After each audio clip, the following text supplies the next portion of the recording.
no pasto. Então Samuel disse: mande chamá-lo. E quando Samuel viu a Davi, Deus lhe disse: levante-se, Samuel, porque este será o novo rei de Israel.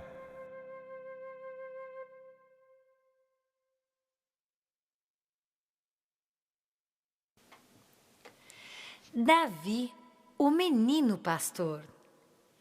Um dia, enquanto Davi cuidava das ovelhas de seu pai, um enorme urso apareceu de surpresa e agarrou um dos animaizinhos do rebanho.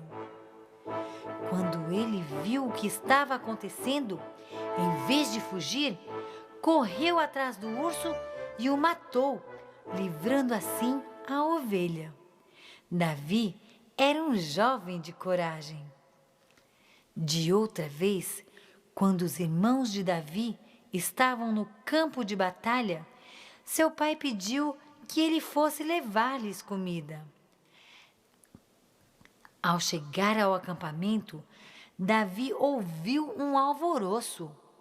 Eram os gritos desafiadores de um soldado inimigo. Aquele era o maior soldado que Davi já havia visto em toda a sua vida. Mandem alguém para lutar comigo! Gritava o gigante que se chamava Golias. Se ele me derrotar, nós seremos servos de Israel.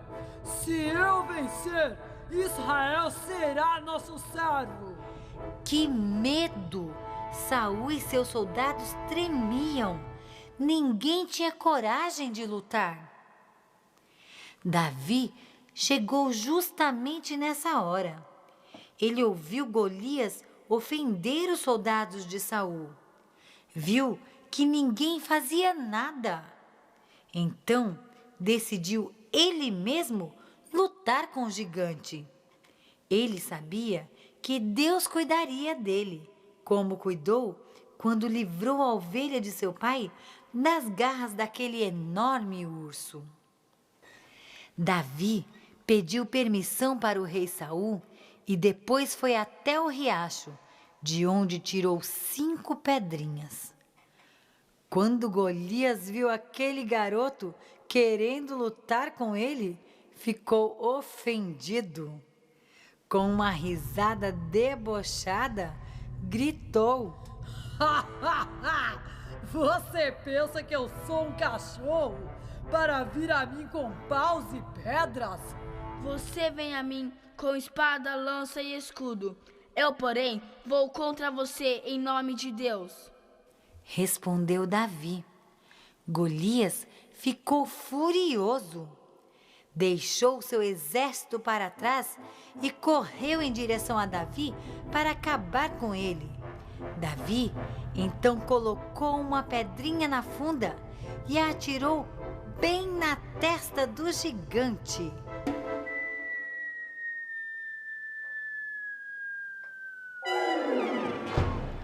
Que tombo! Golias não esperava que Davi fosse tão ágil. Ele não sabia que a força de um menino que confia em Deus é muito maior que a de um enorme gigante cheio de músculos. Depois disso, os soldados perseguiram os filisteus e venceram a batalha.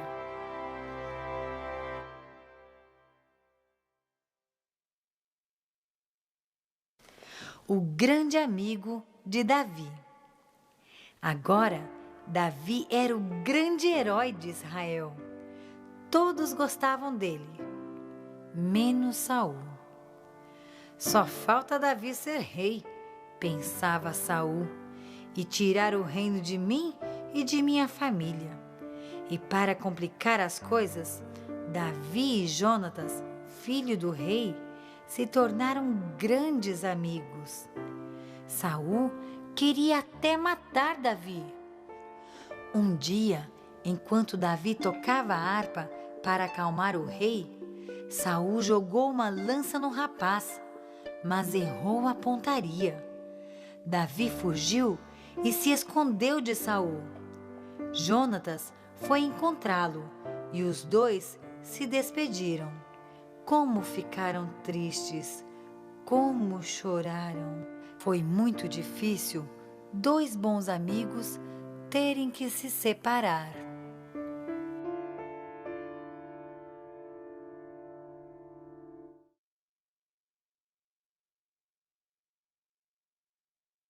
Davi, o novo rei de Israel. Saul reinou muitos anos, mas um dia ele morreu. Jonatas também morreu. Agora, Davi se tornou o novo rei de Israel. Ele escreveu muitos salmos, que são poesias para serem cantadas. Um deles é o lindo Salmo do Pastor.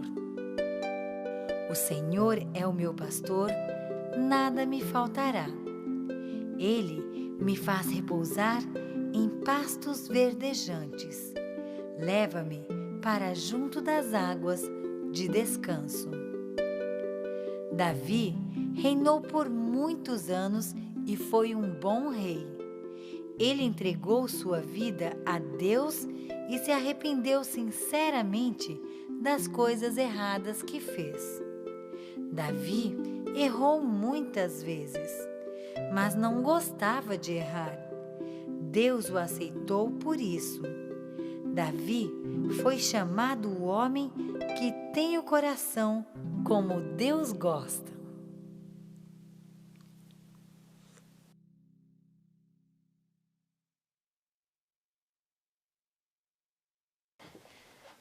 Salomão, o homem mais sábio do mundo. Davi morreu bem velhinho. Deus escolheu Salomão, seu filho, para reinar em seu lugar. Certa noite, enquanto Salomão dormia, Deus lhe perguntou: Salomão, o que você quer que eu lhe dê? Ao que Salomão respondeu: quero sabedoria para julgar esse povo. Deus gostou de sua resposta e, além de sabedoria, deu-lhe muita fama e riqueza. Certa vez, 2 mulheres foram levadas a ele. O filho de uma delas morreu e ela trocou sua criança morta pela criança viva da outra mulher. Salomão deveria descobrir de quem era a criança viva. Salomão resolveu a questão mandando o soldado tomar a criança e cortá-la ao meio, para que cada uma tivesse um pedaço. A mãe verdadeira amava seu filhinho, por isso gritou em desespero: Não, não mate o bebê! Salomão mandou entregar o nenê à sua verdadeira mãe. Davi quis muito construir um templo a Deus, mas o Senhor disse que Salomão deveria construí-lo. Davi já havia arranjado todo o material necessário e Salomão só teve que começar. O templo ficou muito lindo e no dia da inauguração, Deus encheu o lugar com sua presença. Salomão não andou sempre nos caminhos de Deus. Casou-se com muitas e muitas mulheres. Passou a adorar os ídolos que elas adoravam e se esqueceu de Deus. No entanto, o Senhor teve misericórdia de Salomão e lhe perdoou quando ele se arrependeu. Salomão escreveu os livros de Provérbios, que são de conselhos cheios de sabedoria. Eclesiastes, no qual ele exalta a sabedoria e mostra como a vida é passageira. e Cantares, que é uma canção de amor comparando o amor de marido e mulher com o amor de Deus por seu povo.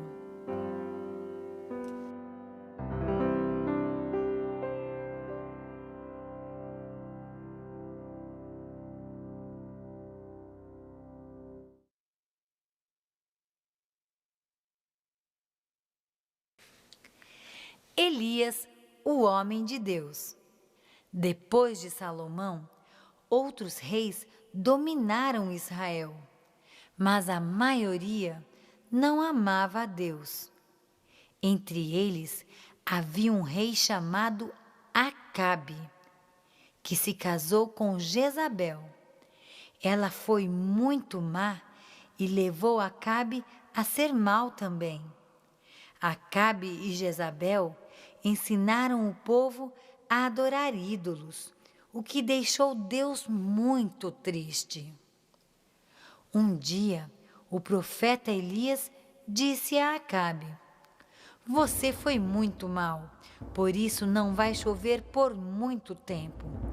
Tudo vai ficar seco e a comida vai acabar. Isto vai acontecer para que você e o povo se arrependam dos seus pecados." Ao ouvir aquilo, Acabe ficou sem fala. Antes que ele tivesse tempo de dizer alguma coisa, Elias saiu e ninguém soube para onde foi.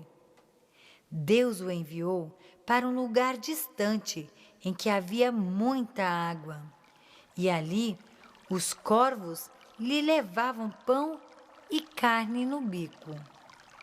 Deus cuidou de Elias porque ele o amava muito. A terra ficou seca e não havia o que comer. Como Deus queria que seu povo se lembrasse de que era Ele quem mandava a chuva e o sol e fazia as plantas crescerem. Mas o povo achava que eram os ídolos que faziam estas coisas. Com a seca, saberiam quem estava no comando.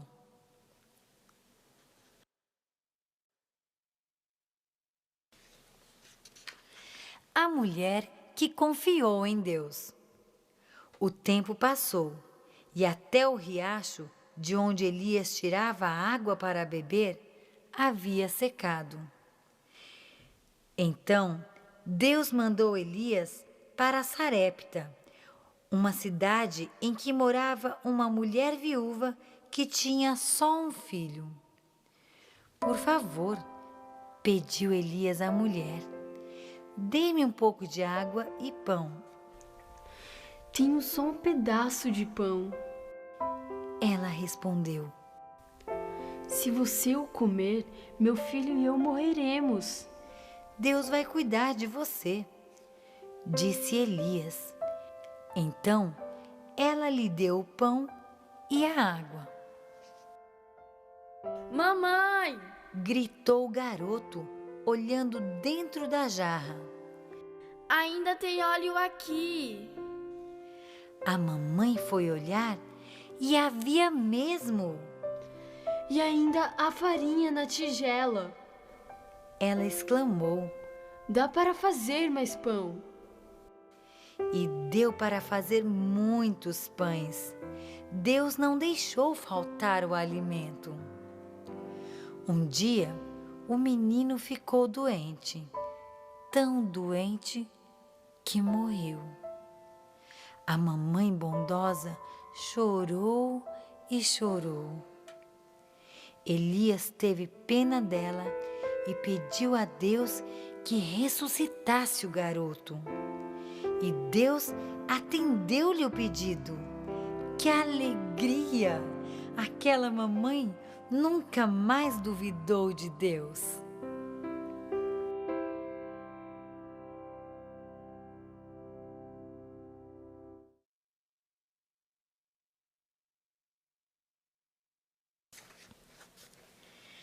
A prova de fogo. Já fazia 3 anos e meio que não chovia. Os olhos coçavam, A garganta doía. A respiração era difícil por causa da poeira que havia no ar. O gado não tinha onde pastar. Não havia comida nem água. As pessoas queriam muito que chovesse. Será que aprenderam que é Deus quem manda a chuva? Chegou o dia de Elias saber se o povo aprendera. Ele chamou todos os sacerdotes de Baal, o rei e todo o povo para se reunirem no alto do Monte Carmelo. Mandou os sacerdotes de Baal construírem um altar para oferecer um bezerro ao seu Deus. Ele também construiria um altar ao Deus do céu. Aquele que respondesse com fogo do céu seria o verdadeiro Deus. Os sacerdotes de Baal passaram quase todo o dia pulando em volta do altar, gritando: "Ó Baal, manda fogo do céu para mostrar que tu és Deus." Quanto mais pulavam e gritavam, mais cansados ficavam. Quando viram que nada acontecia, começaram a se machucar com facas e gritar ainda mais alto. Mas nada aconteceu. Elias começou a rir e zombar deles. "Gritem mais alto! Quem sabe seu Deus esteja dormindo ou passeando." No final da tarde, quando eles caíram de cansaço, Elias reconstruiu o altar de Deus. Colocou sobre ele um bezerro cortado em pedaços. Fez uma vala em volta e pediu que as pessoas a enchessem de água e jogassem bastante água em cima do sacrifício. Tudo ficou encharcado. Então, Elias se ajoelhou e orou com calma e confiança. "Senhor Deus, mostra que tu és Deus. Manda fogo do céu e consome este sacrifício. Faz este povo voltar para ti." No mesmo instante, Deus mandou fogo do céu. O fogo de Deus queimou não só o sacrifício todo encharcado, mas também as pedras e a água que estava em volta do altar. O povo todo ficou de boca aberta e exclamou como se fosse uma só pessoa: "O Senhor é Deus, o Senhor é Deus." Bem, parece que afinal aprenderam que só Deus pode mandar chuva. Deus leva Elias para o céu. Elias tinha um ajudante. Seu nome era Eliseu. Eliseu acompanhava Elias a todos os lugares aonde ele ia. Um dia, eles tiveram que atravessar o Rio Jordão. Elias pegou sua capa, bateu com ela na água e Deus abriu um caminho seco no meio do rio. Eliseu viu que Deus amava muito a Elias. Deus queria que Elias ficasse para sempre perto dele. Então, enviou do céu uma carruagem toda feita de fogo. Elias subiu nela